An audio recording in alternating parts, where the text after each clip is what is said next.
Isang paalala, ang video na ito ay ayon lamang sa aking sariling pananaliksik. Hindi ko nais na pilitin ang sino man na maniwala sa videong inyong matutunghayan. Kung hindi kayo kumbinsido sa mga impormasyon at taliwas ang inyong paniniwala sa kaalamang aking ilalahad, maaari kayong gumawa ng sarili ninyong pagsisiyasat para sa inyong kakontentuhan. Ang videong ito ay gabay lamang sa mas malalim na kaalaman at pag-intindi at hindi gawa ng isang profesional. Naniniwala ako na malaya tayong magbigay ng opinyon at suhestyon bilang malayang mamamayan ng Pilipinas. Maraming salamat. Ang mosque ay ang Ingles na katawagan para sa lugar na pagsamba ng mga Muslim. Ito ay katumbas ng isang simbahan, sinagoga o templo sa iba pang mga paniniwala. Ang salitang Arabe para sa bahay na ito ng pagsamba sa mga Muslim ay masjid na literal na nangangahulugang lugar ng pagpatirapa sa panalangin. Kilala rin ang mga mosque bilang mga Islamic Center, Islamic Community Center o Muslim Community Center. Sa panahon ng Ramadan ay ang mga Muslim ay gumugugol ng maraming oras sa mosque para sa mga espesyal na panalangin at mahalagang kaganapan sa kanilang komunidad. Ang mga mosque ay matatagpuan sa iba't ibang panig ng mundo at madalas na sumasalamin sa lokal na kultura, pamana at mga mapagkukunan ng komunidad nito. Bagaman magkakaiba pa ang disenyo ng mga mosque, mayroong ilang mga tampok o natataang disenyo at anyo na halos lahat ng mosque mayroon. Higit pa sa mga pangunahing disenyong makikita sa mga ito, ang mga mosque maaaring malaki o maliit, simple o elegante, maaari silang itayo ng gawa sa marmol, kahoy, putik at iba pang mga materyales. Maaari silang maikalat kasama ang mga panloob ng mga patio at tanggapan o maaaring kabilang isang simpleng silid. Dito sa Pilipinas, kung sa Taguig ay may Blue Mosque at sa Quiapo, Maynila ay may Golden Mosque, hindi din nagpahuli ang Maguindanao sa kanilang kulay rosas o Pink Mosque. Tila mas ginawa nila itong mas kapansin-pansin at angat sa mga pangkaraniwang mosque sa buong mundo. Subalit alam mo ba ang mga lihim sa likod ng mosque na ito? Bakit nga ba ito kinulayan ng kulay rosas? Yan ang tampok ng storya para sa kwentong kasaysayan natin ngayon.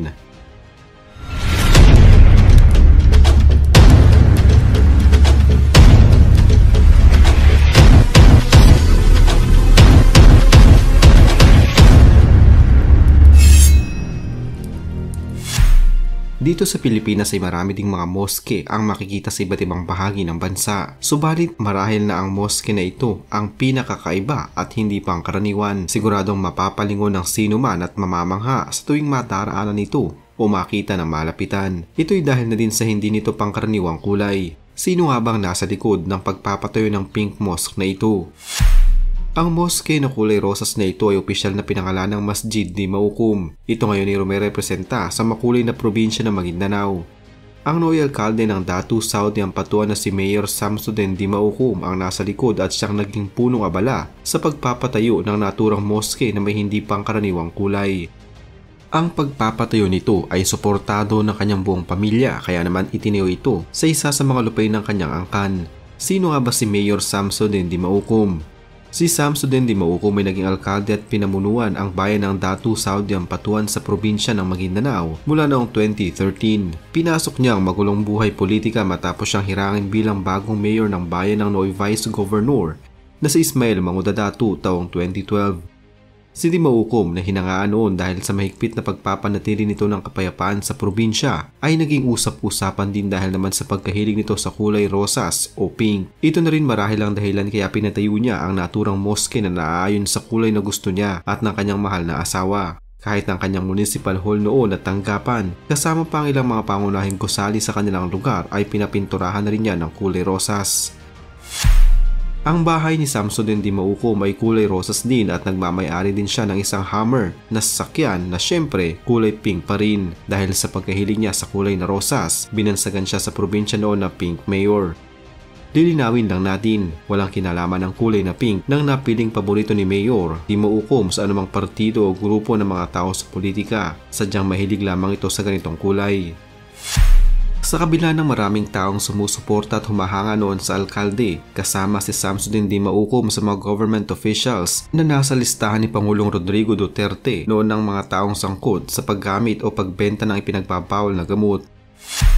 Dahil dito, noong Oktubre ng taong 2016, isa siya sa mga ng pagbabarili ng kanyang grupo habang binabagtas nila ang barangay Balatukan, Makikala, North Cotabato bandang alas 4:30 ng madaling araw. Sa kasamaang palad, kasama ang alkalde sa 10 taong namatay sa tama ng bala sa kanyang katawan. Ayon sa mga lumabas na ulat noon, ang konvoy ng alkalde ay may dalang mga ipinagbabawal na gamot na planong ilipat sa ibang lugar o dalhin sa kung saan man. Pinatigil umano sila ng isang checkpoint. Marahang binuksan ang bintana ng panig ni Dimaukom ang kanilang mga sasakyan, tsaka nila pinaulalan ng bala ang mga nagbabantay sa naturang checkpoint. Subalit dahil sa mas lamang ang bilang ng mga polis na nakatalaga sa checkpoint, hindi umubra ang dami ng kasamahan ni Dimaukom kaya din hindi sila nakaporma. Bakit nga ba kulay rosas ang napiling ipintura sa naturang moske? Medyo kapansin-pansin nga naman at hindi pangkaraniwan ang kulay ng moskeng ito sa Maguindanao na talaga namang pumukaw sa inyong atensyon kapag nakita o nasulyapan mo. At sigurado ako na tulad din ng iba ay nagtataka kayo kung bakit sa dinami-rami ng mga kulay na maaaring gamitin dito ay bakit kulay rosas o pink ang napiling ipangkulay sa moske.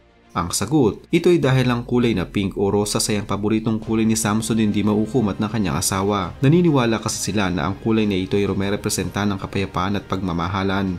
Ang kulay rosas na moske ay nagsilbing centerpiece para sa hinahangad noong pagbabago ni Samsudin Dimaukom sa kanyang nasasakupan at maging sa buong Maguindanao.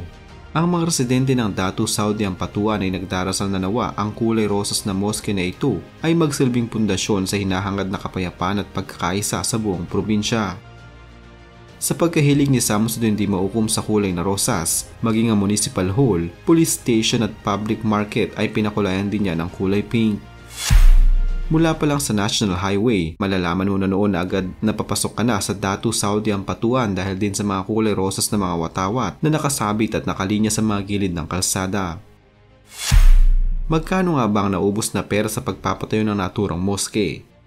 Ang moske o ang Dimaukom Mosque ay opisyal na binuksan sa publiko noon pang taong 2014. Umabot na mahigit kumulang sa 1 taon ang paggawa dito bago ito tuloy ang matapos. Sa kabila ng kakaibang struktura nito at kapansin-pansing kulay, isinapribado ang impormasyon kaugnay sa halaga ng ginastos na pera sa pagtatayo ng naturang moske.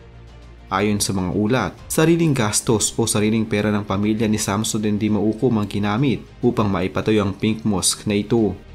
Kaya din naman sa lupang pag-aari din ng kanyang pamilya mas piniling itayo ang naturang Pink Mosque. Sino ang mga gumawa sa Pink Mosque na ito? Alam natin na ang mga moske tulad ng mga nauna ko nang nabanggit ay isang lugar ng pagsamba para sa mga Muslim. Ito ay katumbas ng isang simbahan, sinagoga o templo sa iba pang mga paniniwala. Subalit alam nyo ba na sa pagtatayo ng Pink Mosque, karamihan sa mga taong gumawa at nagtayo nito ay mga Kristiyano na halos nanggaling lahat ng Davao. Isa lamang itong pagpapatuloy na dapat ay magkaroon ng pagkakaisa ang bawat tao, anuman ang iyong estado sa lipunan o relihiyong kinabibilangan. Alam nyo ba na hindi na lamang pala sa Pilipinas mayroong moske na kulay rosas? Marahil ay nagtataka kayo kung sa Pilipinas nga lang ba makakakita ng moske na kulay rosas na malamang hindi pangkaraniwan ang kulay. Pero alam nyo ba na una na palang nagtayo ng moske na kulay rosas sa ibang mga bansa gaya ng Iran at Malaysia? Sa bansang Iran ay makikita ang isang pink mosque na mas kilala sa tawag na Nasr al-Mulk Mosque. Nakamamangha ang kulay ng moskeng ito na pinaniniwalaang itinayo pa sa pagitan ng mga taong 1876 hanggang 1888 sa panahon ng Qajar Dynasty. Subukang bisitahin ang moskeng ito sa umaga at mamamangha ka kung saan makikita ang bawat sinag ng araw na tumatama sa mga salaming nakatakip sa moske na nagmimistulang likhang sining pagdating sa loob nito. Ang isa pang Pink Mosque ay matatagpuan naman sa bansang Malaysia. Ito ang Putra Mosque o ang Pink Mosque Wonder of Putrajaya. Isang napakagandang moske na may disenyong pinaghalong traditional Malay at Middle Eastern architecture. Natapos itong gawin noon pang taong 1999. Ito ay may sukat na 1.37 hektarya at kayang maka-accommodate ng hanggang 15,000 katao. Mamamangha ka sa kulay rosas nitong kulay na makikita mo at siguradong mapapansin kahit na ikaw ay nasa malayo. Ang moskeng ito din ang itinuturing na pinakamalaking moske sa buong mundo. Saan nga ba matatagpuan ang Pink Mosque sa Maguindanao? Ang Masjid Dimaukom o Pink Mosque ay matatagpuan sa Datu Saudi Ampatuan sa Maguindanao. Kung ikaw ay manggagaling sa General Santos City, maaari kang sumakay ng bus patungong Cotabato City na ang ruta ay dadaan sa Coronadal City, Tacurong at Isulan. Magpababa ka lamang sa Datu Saudi Ampatuan Municipal Hall. Kung mapapansin mo na ang iyong paligid ay tila nagiging kulay rosas na, indikasyon nito na malapit ka na sa iyong destinasyon. Kung ikaw naman ay galing ng Cotabato City, maaari kang sumakay ng bus patungong General Santos City at sabihan lamang ang driver o ang konduktor na ibaba ka sa Datu Saudi Ampatuan Municipal Hall. Mula sa Municipal Hall ay maaari kang magtanong sa isa sa mga local tourism coordinator o magpatulong sa isa sa mga staff ng nasa gate ng mismong Pink Mosque kung paano ka makakapasok sa loob. Huwag mag-alala dahil libre at walang entrance fee kung ikaw ay papasok sa mosque. Ito na namang kwento ng pagbabalik tanaw sa kasaysayan ang naitampok natin ngayon. Huwag kalimutang i-like ang video ito at mag-iwan ng komento sa ibaba ng mga nais nyo pang malamang kwentong kasaysayan sa Pilipinas. Mag-subscribe na din para lagi kayong updated sa mga pinakabagong video dito sa Kasaysayan Pinoy. Magandang araw po at mabuhay ang bansang Pilipinas!